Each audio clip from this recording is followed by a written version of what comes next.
I always think it's funny when people clap before they know just how awful this might be.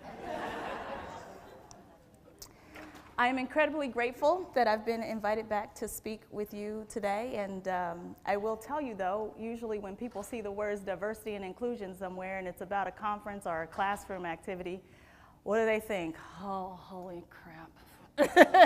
Here we go again, a bunch of lying, crying, and denying.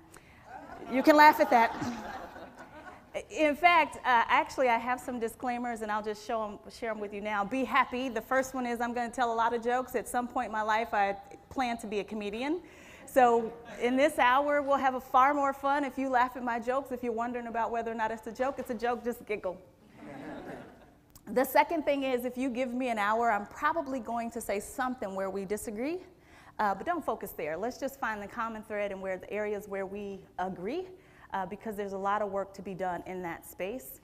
And then finally, I don't know that I'm going to tell you anything you don't already know. You all have been working in your HR professions probably for a very, very long time. I don't know that I'm going to tell you anything that's just like, oh my gosh, earth-shattering. I do intend that by the end of this session, you will think about what you know about diversity and inclusion very, very differently. Very, very differently. Is that fair enough? So why do I do this work? I got to tell you, it's one of my least favorite topics. And mostly because I can talk about some other things that make people all excited and fired up. And I got to say, D&I is not one of those for me. In fact, usually I'm the person standing at the front of the room, kind of like now, and there's usually one other person, and there is, she's right there, who visually you can tell that we're different.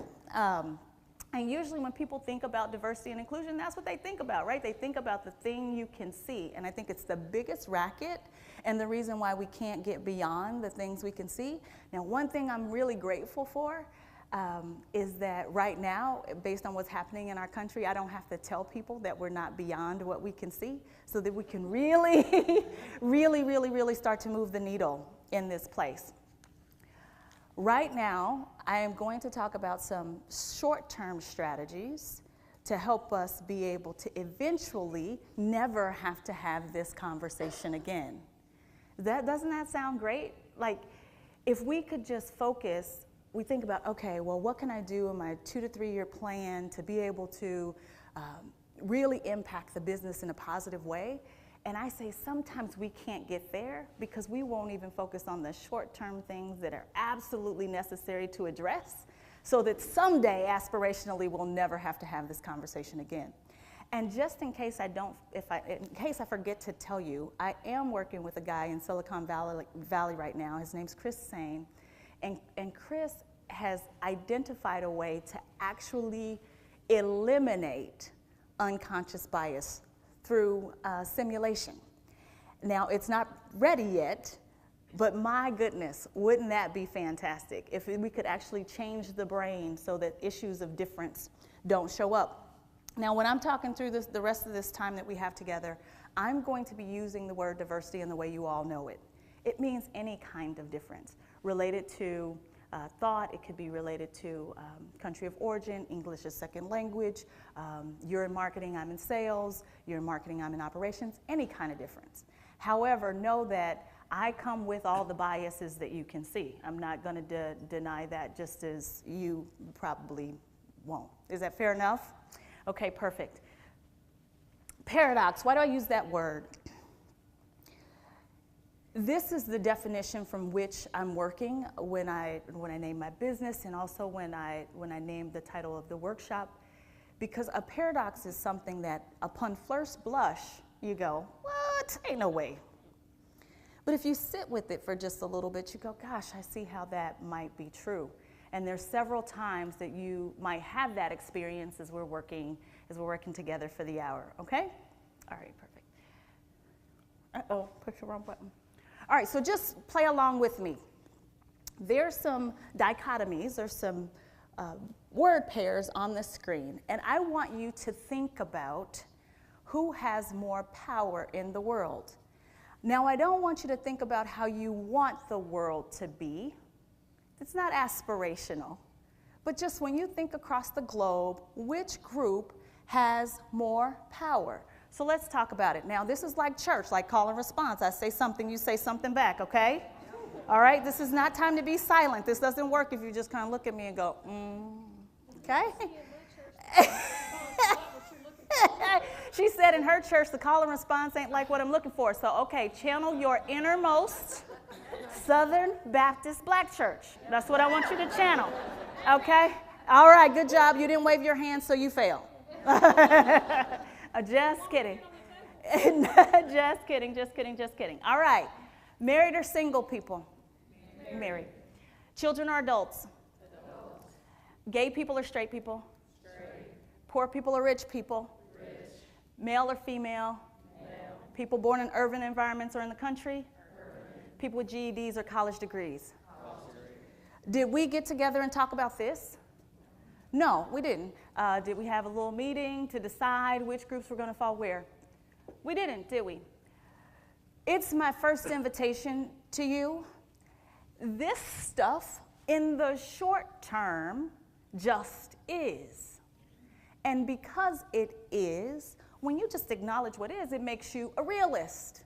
It doesn't make you a bad person or a good person. It makes you nothing. It's just neutral to be able to see that this is true across the globe. So in the short term, my very first invitation to you is that we have to acknowledge what is. From a strategy standpoint, if I were to read the missions and visions of your organizations, if I would talk with you about what are the 4 or 5 things you're trying to accomplish for your leaders, many of you would say empathetic and compassionate leadership. We understand how this drives business. We need folks having conversations with their people. Is that accurate? Can I see? Kind of show of hands? You cannot be empathetic with things you deny exist. Now, I am not asking anybody ever to be sympathetic about what is. I'm not asking you to accept it forever. I'm saying that if we say things like, well, we don't want to just count butts and seats, well, if you don't count butts and seats, we'll probably not move the needle because we get what we measure. If someone comes to you and they're talking about a strategic initiative and they're going, oh, but we don't see color, our product is available to everyone, I would invite you to challenge that, because right now, in the short term, if everyone in this room had red hair, would you notice? Call and response. Yes. And so because you notice something as simple as color doesn't make you a bad person, but the moment you deny it and you say it doesn't matter, you deny that whole exercise we just experienced. And in order to be able to make it so that we don't have to have this conversation from a strategic standpoint years from now, we've got to, in the short term, understand that there are some disparities. And we have to know that if it's important, then we need to shore it up. Is it fair enough? Yeah. Fair enough. So I'm going to ask you a question. When you first came on the planet, who taught you how to be? Parents. Who else? Grandparents. We love them. Who else? Teachers, friends, TV, siblings. I learned a lot from Mr. Henry, my babysitter, about smoking cigars and making pancakes. He's a fantastic guy, Mr. Henry. Did you learn different things based on your gender about what was appropriate and how to be? Yes. Did you learn different things if you went maybe down a technical track versus down a more artistic track in school? Yes, you guys get the gist, right? So what happens over time is whoever taught me how to be, it creates a very large filter through which I see the world. And over time, though, there's some people in this filter of whom I say, you know what, I think you're right, so I'm going to pull you closer in. And there are other people we go, moron, you're going out there. Yes? How many of you have siblings? Let me see your hands. Keep your hands up if you know who your parent's favorite is. Mm-hmm. So if our lovely parents play favorites, then it's no notion that we shouldn't be surprised that our leaders do so as well. And so if you could, And if you have on your engagement survey, my leader plays favorites, if you could take it off, it's a ridiculous question because of course they do. Your lovely parents do as well. But what does this whole favoritism thing mean? What's your name, my love? Penny. Penny. So let's say I don't like Penny, okay? I love Penny, right, Penny? We love each other. We love each other. But just for sake of argument, let's say I don't like Penny. And Penny and I have to work together. So over time, remember I've got this filter thing where I've pulled people in and pushed people out, and I've decided what's good in the world. So Penny and her way of being, she's out here, those people. Penny does something I disagree with. Am I going to go talk to the people in Penny's filter to figure out why she thinks that way? Am I going to have those conversations? No, where's Heidi? Heidi, that's my girl. I'm going to go see Heidi and say, Heidi, can you believe Penny did X? And Heidi, you're my friend. What are you going to say? No, I can't. Whew, that must be how she was raised. Right? I was going to say, so that's my first data point. My second data point is when I go back to my office and I read Harvard Business Review in my inbox, you know, because Harvard, that is the journal to read. I don't even give any consideration to, I did the filter thing, and I pulled Harvard close to the chest. And then there's an article in there that helps to solidify that what Penny did was not appropriate, and so now that's my second data point. How many more data points do I need before I say, yep, Penny, she is not worth working with. I need to roll her out of this organization. She can't do this job. In most organizations, 1, maybe 2. And then I just happen to be a religious person. I go to church on Sunday morning, I'm sitting down, and the good old preacher preaches about leadership characteristics of Jesus that are not like Penny's.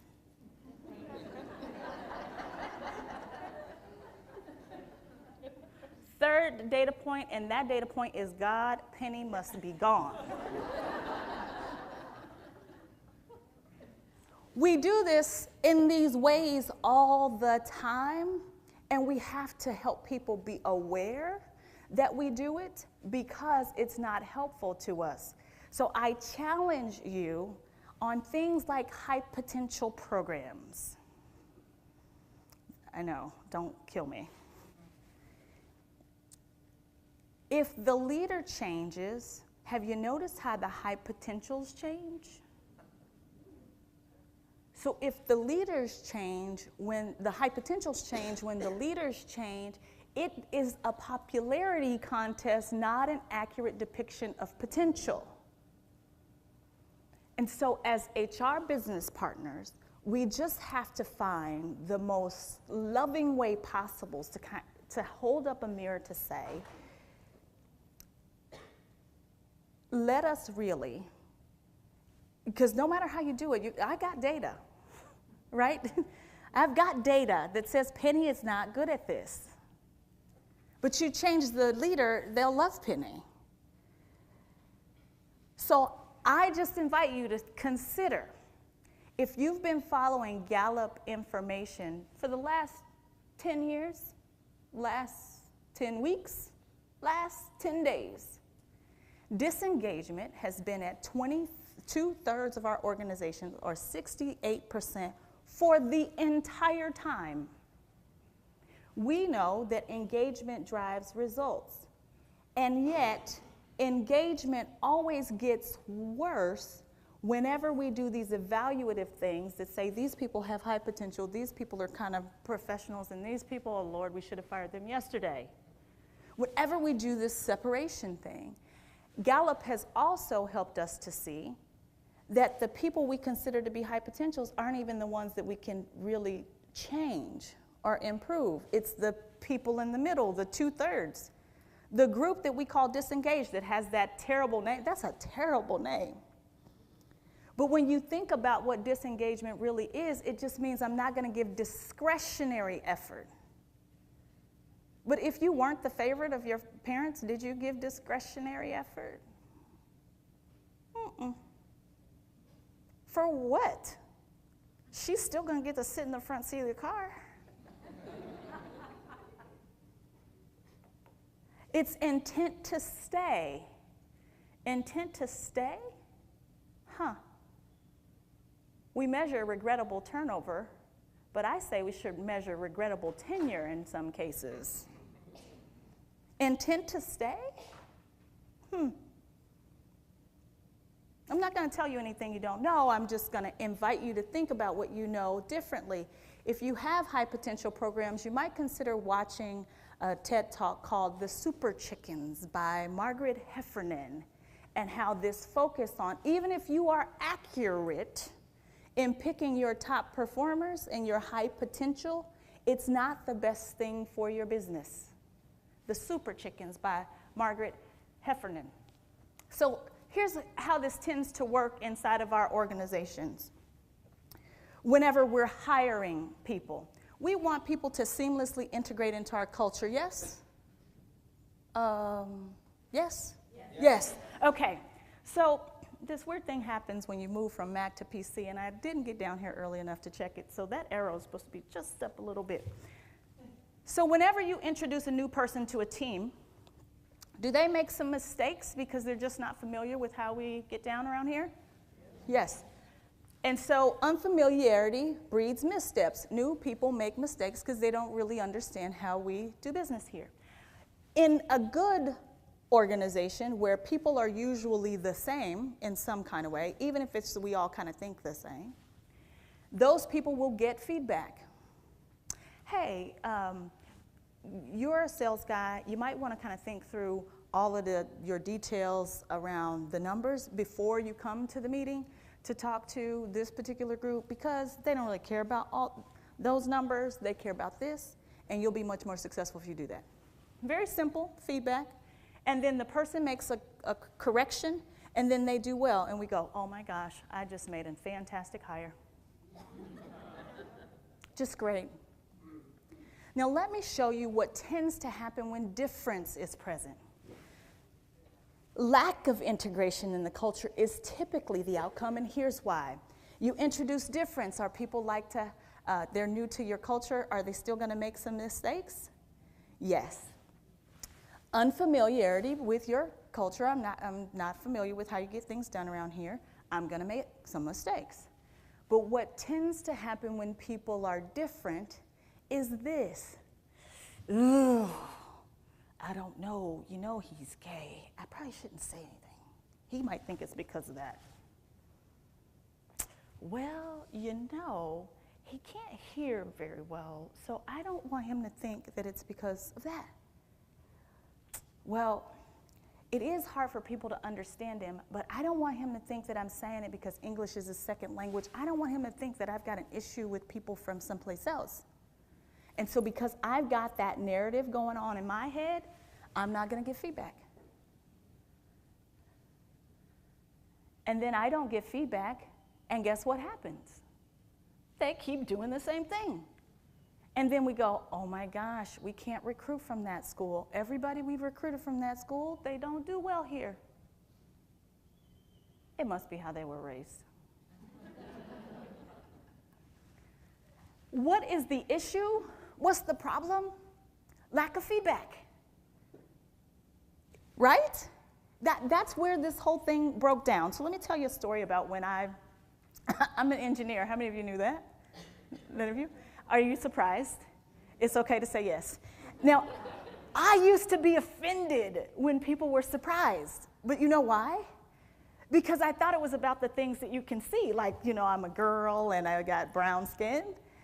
But it's ridiculous that I'm an engineer. Like, look at these earrings. You know? Like, I don't act like an engineer in any way. But at the time, I had no idea. I've always been good in science and math, and people for my whole life told me I should be an engineer. I didn't even know what those people did, but I was like, yes, I'm an engineer. And I noticed that people were like, ooh, whenever I said it. So I was like, yeah, I'm an engineer. I even loved the work. But I thought the people, like this is so ridiculous right now, but I thought the people were faking. I didn't really think they were like that. Like, you mean you really don't want to wear makeup? You're just saying that. You don't mean that. Oh, you really have a spreadsheet to keep track of your groceries. you're just trying to impress the teacher. You couldn't possibly think that. Like, you see, like in my filter, that's just ridiculous. So imagine me showing up in a manufacturing plant in the middle of Leavenworth, Kansas, and I'm dressed kind of just like this. It's laughable. You can laugh.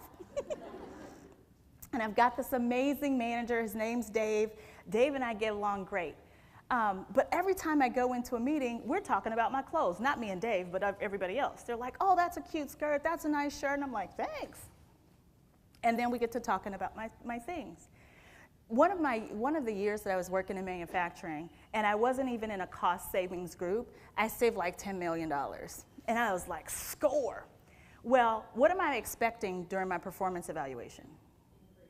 Increase and score, right? Like, you need to tell me, score. And so we get through the whole rigmarole, and yes, you did this, you did that. And Dave and I were having weekly meetings, not weekly conversations. You know the difference. We're talking about my project, but we're not talking about the thing that's important. That's what's important. And so Dave goes, and he's so uncomfortable, man. He's like, you just might consider trying to figure out like how you could come to lunch with us, because at this place, all the engineers ate together, and then all the manufacturing people ate together. Well, I didn't want to eat with the people who had spreadsheets for their grocery list, right? So I'm like hanging out with the manufacturing people. I'm like hanging out with everybody. I don't know anything about paper, like nothing. I just bring these people with me because I'm like, hey, he already knows. What do I have to know for? But you see what's happening, right? It's a problem. And so Dave is trying to tiptoe around this dress thing. But what I know today, what Dave was trying to tell me was, Nicole, people associate credibility in engineering with polo shirts and khaki pants. You can wear whatever you want. Just know that in the short term, until people get to know you, showing up in pink skirts ruins your credibility. And so when you are trying to talk with someone about why to move a press, they can't even hear you because of how you're dressing. That's what Dave wanted to say, but he was so concerned that I was going to associate it with all these other things like, race and gender, and that he didn't touch it because his experiences in rural Kansas were just that way. But the reality of the matter is, when you are like a person, you do give them that kind of feedback. And so we have got, in the short term, while we're talking about these long-term strategic initiatives, these individual conversations that people go, oh my God, is that legal? Are the kinds of conversations that absolutely need to be had in order to be able to help people move the needle in the long term. If I have someone working for me who has English as a second language and people cannot understand them, they're not going to do well in the short term. And guess what? There are businesses that actually help people with this in other countries. That's our thing, not their thing. And so if you have a senior executive who's in charge of IT who people cannot understand, they actually have coaches to help with diction. And isn't it the thing to do to help someone in that way? But let me tell you, when you say, I'm going to touch that kind of feedback, how you really feel? Tell me, how you really feel? You're like, no way, totally freaked out. And there's a tool for that. Are you all familiar with the GROW model? Anybody from Alan Fine? It is the very best coaching tool I have ever seen. And they have this feedback model that helps leaders and anyone else who wants to use it actually get rid of the hardest part of the conversation, me having to say it. It makes the assumptions that people already know how to be great, they already know what's getting in the way, and it works this simply. I can't walk you through it, it's kind of an 8-hour long deal. But basically, you will teach a leader to say, at the end of a meeting, hey, what do you think worked well? What do you think worked well? And you invite the person to talk about what they think worked well. The purpose of that is to help a leader kind of understand how they might be missing some things that were actually happening good. Because of my filter, I might not see it. If Penny did something good, I might not have seen it. Because, she's one of those people. And if I ask what works well, I'll get to hear from my people. These conversations that people aren't having, where they're actually sitting down in their one-on-ones and talking about their puppies for 45 minutes, actually could turn into something beneficial. Now, after I hear you tell me what you think worked well, then I ask you, where do you think you got stuck? And if a person doesn't know where they got stuck, you say, well, just, really think about the whole meeting. Was there anywhere where you got stuck? There might be the time where, gosh, the meeting didn't start for like 10 minutes because we were just talking about my skirt for 5 minutes. I might have noticed that myself. And then say, okay, well, what would you do differently if you could do it over? Now, the purpose of this question, and the reason Alan Fine adds this question here, is because it assumes that you have the potential and the capacity to do better. It keeps me from using my own biases to write you off. And it seems really, really simple, but by the time I get through these 3 questions in my own coaching practice, many people have gotten to the feedback I wanted to give them. So it spares me the pain of having to actually give the gift of feedback, which is a big old racket anyway. That feedback ain't a gift. How many of you want feedback when I say, you want my feedback? I go, yes, and inside I'm thinking, oh crap. Right, like here it comes. Now then, as a leader, you have the opportunity to go back and say, okay, I agree with you on these points about what worked well, but you know what, there's one thing that you think worked well, but I thought it was a place where you actually got stuck. Clear it up for me, here's what I think, tell me what you think. And then finally, let's talk about what I think could be done differently, and here's how I could support you going forward. This is the coaching conversations that we want people to have. Simple tool actually works. Simple tool actually works. And it helps people to do what I'm calling my second invitation to you, is to be honest and kind. Whenever someone says to me, you know what, Nicole, they can't handle the truth. Or I'm just being honest. You know what I know? That honesty is being shot out of a Uzi. It's like, I've let it pile up so much, then I just don't have any kind of empathy and compassion coming out with my words. And what HR people don't always get about this, I love you. Actually, I have a button that says I love HR. I can't believe I forgot to wear it today. It's a nice big one I got from Sherm. Here's what HR people are really good at.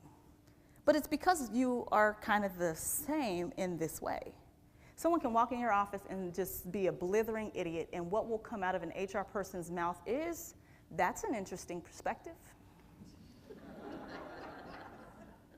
The rest of us don't have that skill.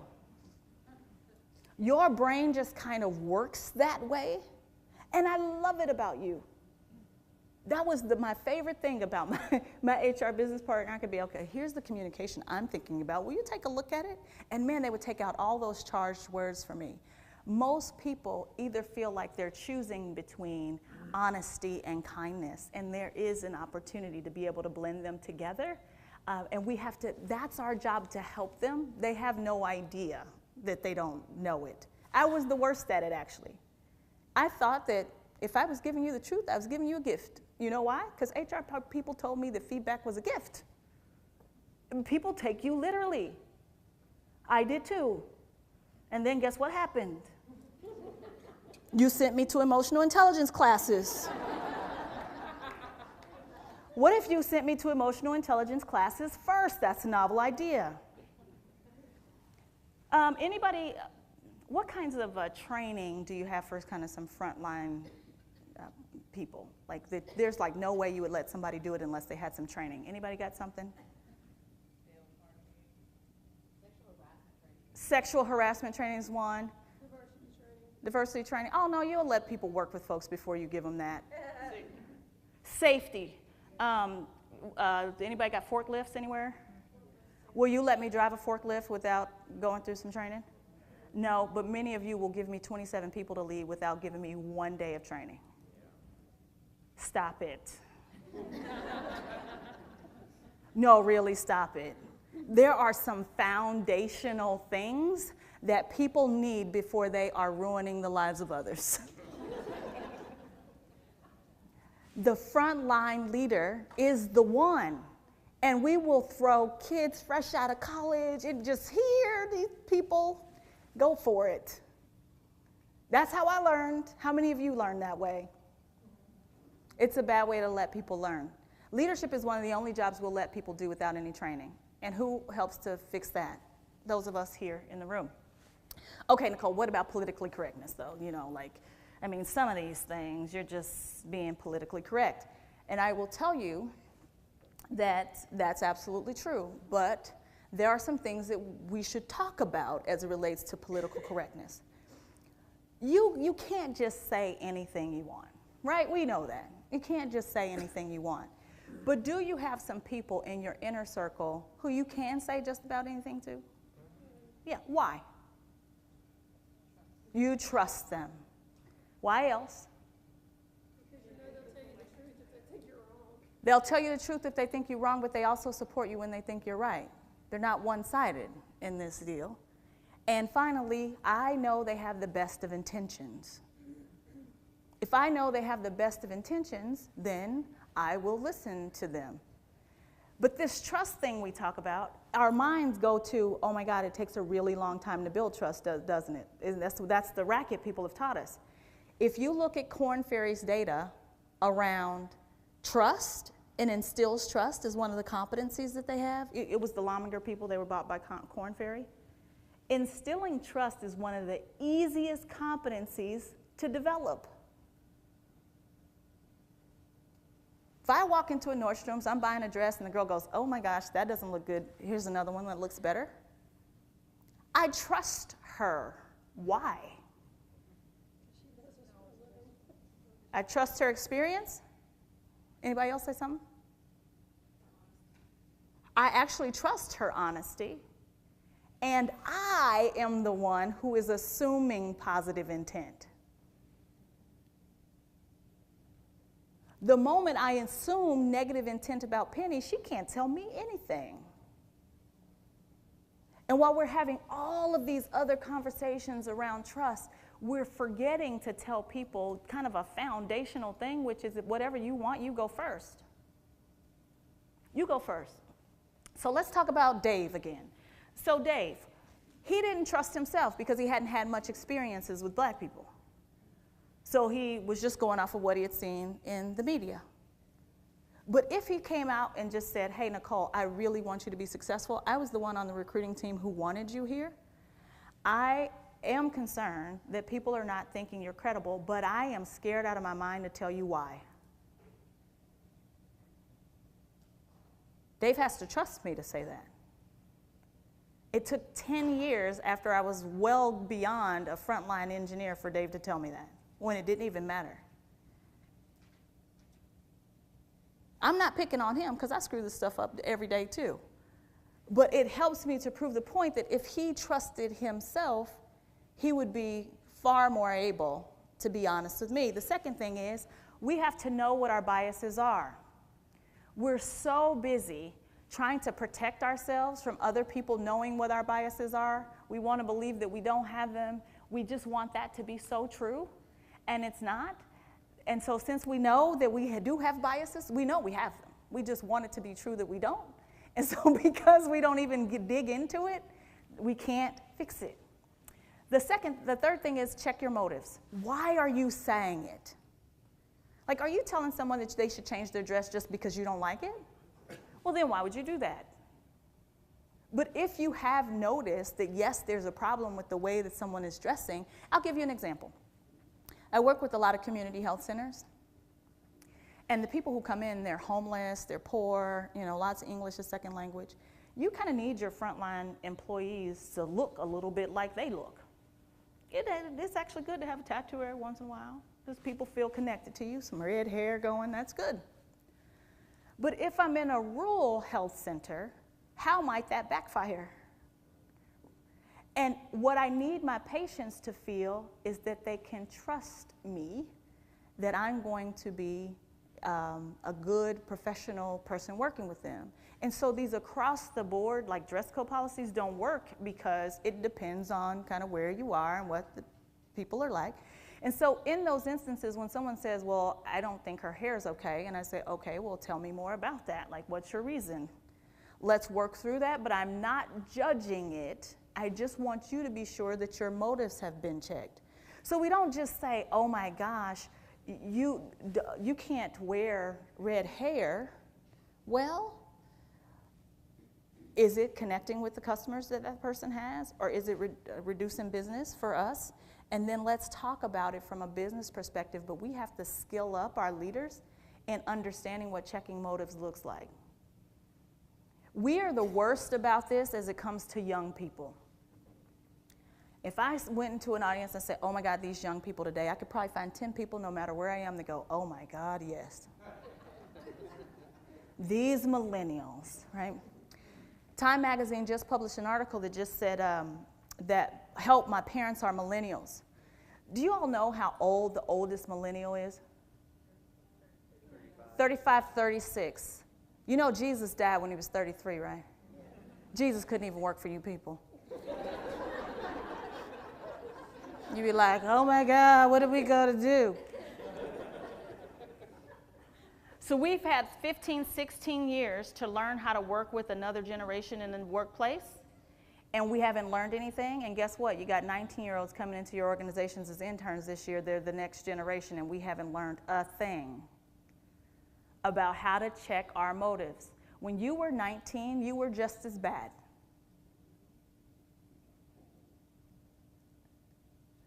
Somebody coached and developed you.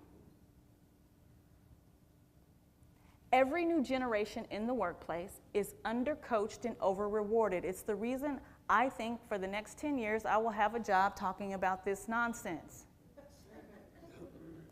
You know why? Because millennials are already judging the next generation. I don't know if they have a name yet. The only one I've seen is called the Founders. iGen. So they're already, millennials, as harshly as they have been judged, are already judging the next generation. And what happens is we get about 10 years into our career and we forget what it was like to be judged harshly, treated poorly, and then guess what?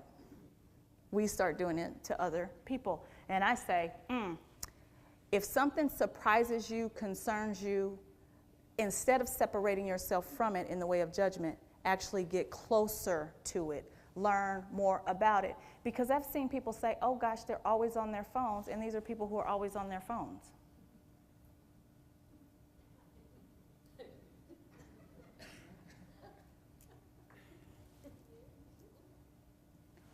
We have to be better at questioning some of this. If we've got 16 years worth of employees who don't have the skill and talent we need, whose fault is that? Somebody raised these people. They are the talent we have.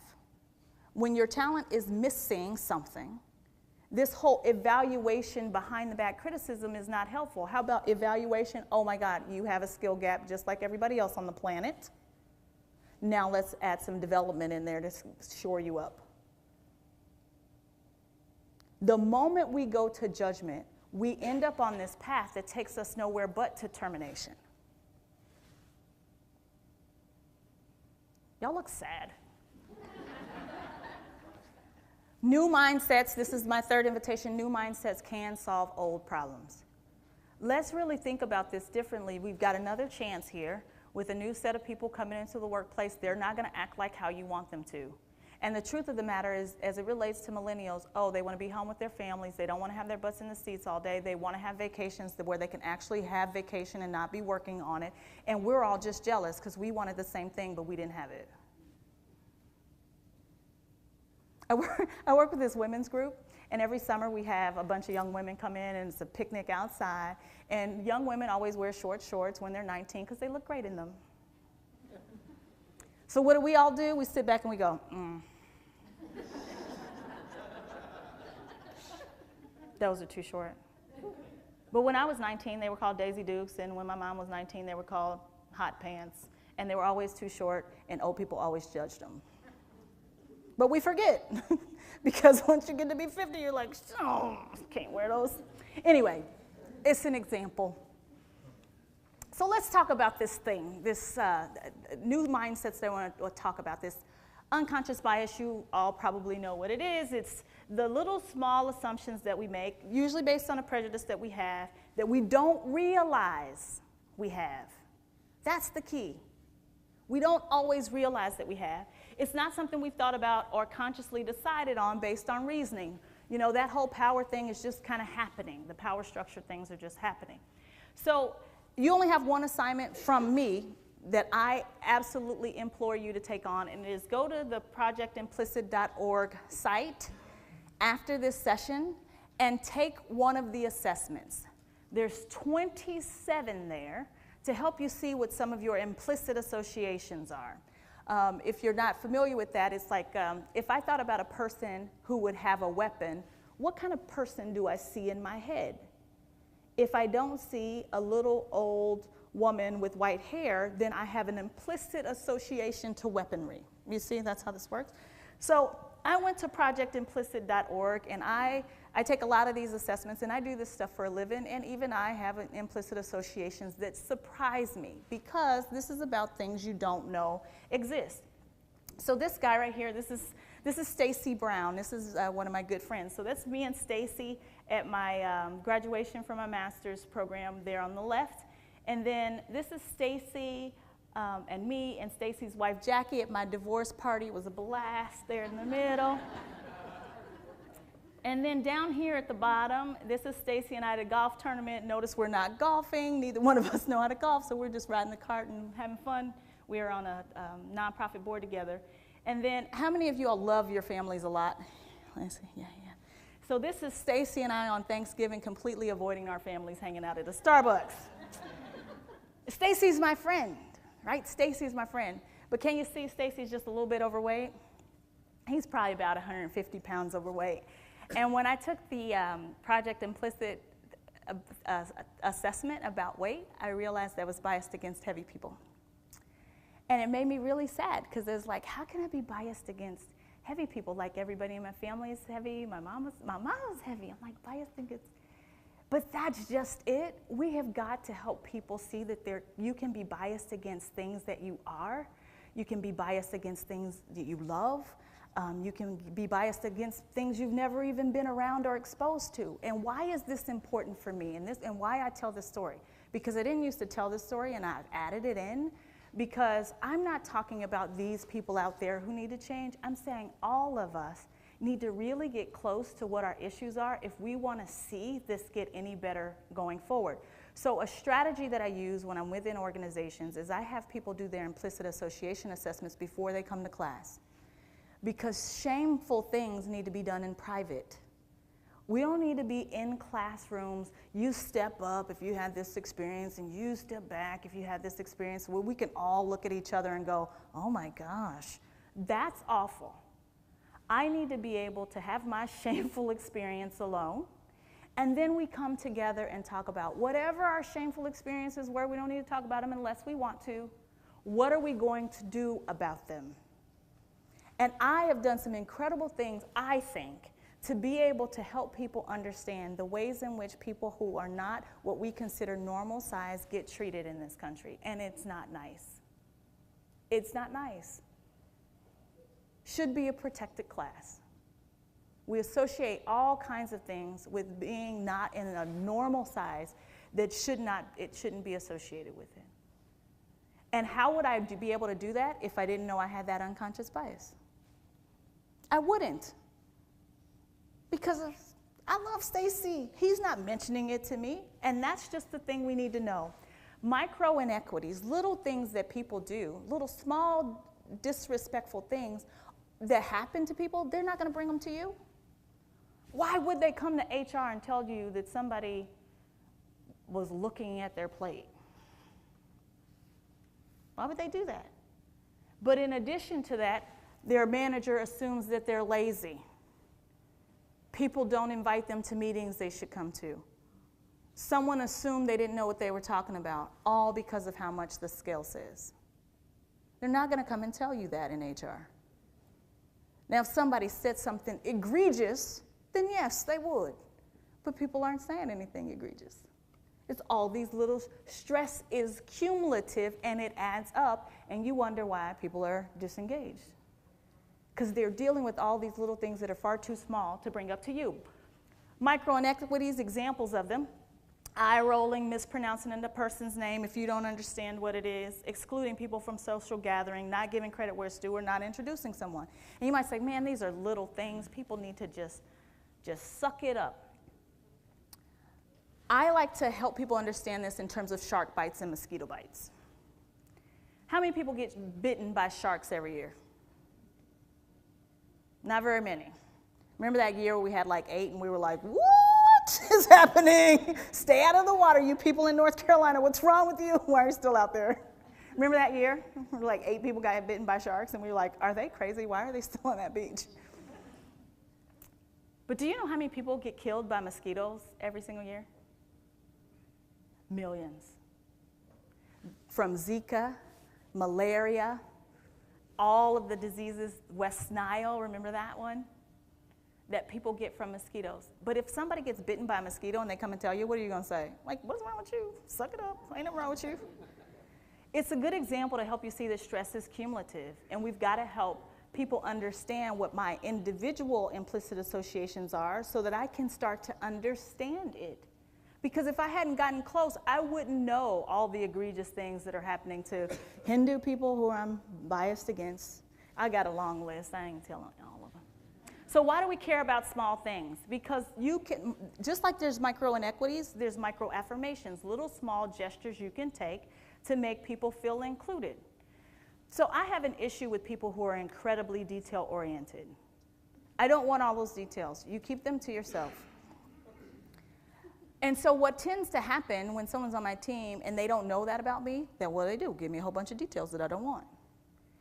And so I do this subtle thing that I notice. I kind of turn, you're over there, I just kind of turn my back and I talk to everybody else on the team because I don't want to hear that. How many of you are married? Okay. Have you ever noticed that you don't look at your partner when you're mad at them? Have you ever noticed that? Because if you look at them in the eyes, you might actually like them again. So I invite people to actually pay attention to who you won't look in the eye. It's an indication that you're doing that thing. Like, So when David's like going down this whole little list and got his Gantt charts, I like force myself to turn and look and acknowledge.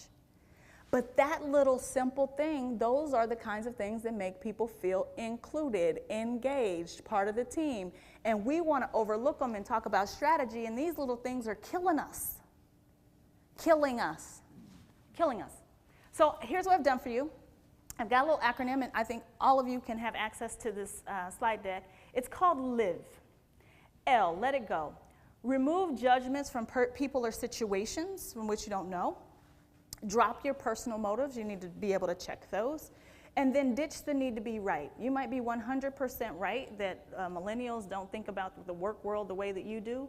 And now how effective are you? You might be right, but how effective are you? Include more people in the discussion if you can. We know that diversity gives us better outcomes. Here's what I will tell you though, diversity hurts. If I've got a lot of people in the room who think and see the world the same way, things go swiftly, they go smoothly, we ain't got to worry about all your stuff. But if you include difference, let's stop denying that it hurts a little bit. So it slows us down in the beginning so that we can get better outcomes on the end. Value people, encourage people's strengths. I also will still push towards the Alan Fine coaching tool to be able to help people do that. And then finally, we talked about simple things like being friendly and making eye contact. I want you to do a little exercise for me and think about who's in your support network. So when you have a confidential project you're working on, who do you go to? When you need somebody who can really get it done, who's your person? Who do you go to? When you're thinking about someone you want to give a new experience to, who do you go to? And if you're anything like the rest of us, without conscious thought, if you're making decisions fast, those people will be pretty homogeneous. When you start to look at their backgrounds, the way they think about things, they'll be pretty homogeneous. So all I ask is just be aware of that and think about who else might be able to serve in those roles. Okay, Nicole, so now I'm going to conflate issues a bit, and I think I only have about maybe 5 minutes. Here's the thing about lively paradox. I talk about the workplace, and that's what we've been talking about. But there's this large part of the diversity conversation that gets left out because we're afraid to have it, and that is about the workforce, the actual person, the people who are different. Because if you're going to be successful in an environment where you're different, you have got to act a certain way. In the short term, I'm not talking about assimilation. If you want to introduce a woman to a board, and she comes in with everything that makes her an amazing addition to that board that is related to gender, she's going to get pushed out. So she will have to make some adjustments in the short term in order to be able to be accepted, so that in the long term, people are open to more women on boards. People don't want to have that conversation. They don't want to talk about that. And this is being recorded. I don't want to talk about that, but it's true. If you start to pay attention to the people who are successful in environments where they've been different, they do this thing called code switching, adjusting a little bit so that they can be heard, but keeping knowledge that they are doing it so that they can be successful. So I'm now going to switch to the person, but I want you to know that these things are not connected to each other. I am conflating issues. The workplace needs to be great regardless of what I do as a person. But if we're coaching and developing an individual who is different, these are some of the things they need to know. There's this concept of learned helplessness. If I put fleas in this glass, they'll all jump out. But if I put fleas in this glass and I put a lid on this glass, they'll jump up and hit their bodies against that lid until they realize that it hurts and they're not going anywhere, and then they'll start jumping just below the lid. Once I have 100% compliance, I can take the lid off, and those fleas will never jump out of that glass. Do they have the ability? Yes. It's called learned helplessness. It's the absolute opposite of accountability, and this is what we have to help people understand when they are different. Sometimes there is no lid, and you're imagining it, but there's some critical things that you need to do if there are lids. So let's talk about what those are, which is my fourth invitation to you is, when people are unorthodox, they have to be exceptional. And I know in my heart of hearts I don't like that, but the truth of the matter is you can't come being all average and being all different. I'm not going to put up with it because diversity does really hurt. So when people tell me, well, we're not going to recruit people just to make sure we can get the numbers, I go, child, please. You hire your nephew who meets none of the criteria. If someone is different, they need to meet all of the criteria and then be like jumping through hoops to be able to keep the job. They better not make any of those missteps that anybody else makes. So they have to be exceptional. So, one, most fleas have the ability to jump out of the glass.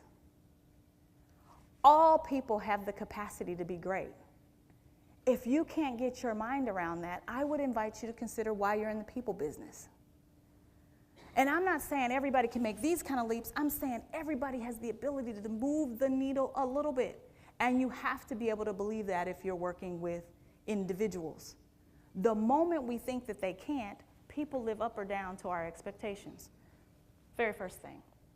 I invite individuals when they come into my organizations and they are different. Okay, what's your purpose? Do you really want to do this work? Because I'm not going to tell you this is a family. If it is a family, we're just as dysfunctional as yours. Like, stop telling people, oh, no, we're going to treat. Listen, if I'm putting somebody in the middle of Carroll, Iowa, who doesn't look like everybody else, I need to set them up for what kind of things they're going to be able to dealing with. Because the moment I lie to them, then they're going to be surprised, and that's not helpful. I need to find people who want to do this. Do you have passion around this work? Because passion will keep you going when people don't invite you to social gatherings. And then finally, prowess. The skill, this is usually not a skill issue, but I want to make sure, are you sure that you have the skills to be able to do what I'm asking you for? And I'm not just talking about the tactical skills, I'm also talking about the skills to navigate this political landmine you're going into. And if you don't have those skills, know that this is a developmental assignment, and let's talk about what that's going to look like. The second thing, sometimes people are going to place lids in your way. I'd love to tell you that our workplace is completely inclusive. It's not. You're going to run into some lids, and here's what they look like, and let's talk about how we can help you navigate them. Just because there's a lid doesn't mean you don't keep jumping, working on that skill that you're going to need as soon as the lid's gone. That's what people need, and we have to help them with that. Are you 100% right there's a lid? Yes. How effective are you? Not very. When women tell me that, yes, the women make 75 cents on the dollar, I say, and who's accepting 75 cents? Who can say no? Me? On the macro level, is this a problem? Yes. On the micro level, stop saying yes. I worked in recruiting for 4 years. Every man negotiated his salary. You want to know how many women in that 4 years negotiated their salaries? 1. And she felt awful about it. The third one is, when you are a different person, you have to understand that you do still have power and influence. And so when I'm working with young people, I'm like, yep, you can look at all the people who are tenured and say, look at all the lids they're putting on me, but I challenge you to look at the lids you're putting on other people, because sometimes the world we see is the world we're giving.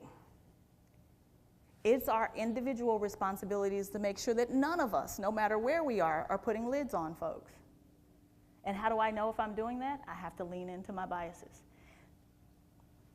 So first, let me make sure that I'm clear. First, our jobs as employers is to make sure there's no lid. Wherever we see lids, we should be taking them off. But in the absence of doing that, know that formal obstacles don't always present challenges today. We have made some progress, and sometimes it's just people sitting around not realizing that they have the ability to jump out of the lid. They have the ability, to jump out of the glass. And how can we help people know that sometimes this is not, most people know how to be great. It's our jobs to help build the confidence. Development is the way to do that. This focus on performance is ill-placed. When you evaluate people, and folks in academia get this, when you evaluate people, you don't make them do better work, you make them do worse work. How do you make people do better work? Development. So when we look at, oh my gosh, you have a skill gap, let's celebrate finding it so that we can now develop it. Does that make sense? Okay, that's it. I'm over my term. Key strategies. I know this might be crazy, but think about how you might be engaging everyone. Think about the 2/3. Instead of focusing on the top, what would it look like after you watch Margaret Heffernan's video to look at the 68%? Try to find harmony between people without minimizing the issues. So yes, I understand that you might be a transgender woman and there's some challenges around that. I don't want to minimize those issues. The moment I deny you have that issue, I'm minimizing it. But we can do so. We can find harmony without doing that. Acknowledging the current realities, knowing that, listen, when I'm talking about what I'm saying today, I'm not buying into this nonsense. I also know what I want the world to look like going forward. But I've got to fix this thing today. I've got to fix this thing today if we're ever going to get there. So short-term vision, long-term vision, and then aspirationally, we'll never be talking about this again is what I'm thinking. Y'all good? Okay.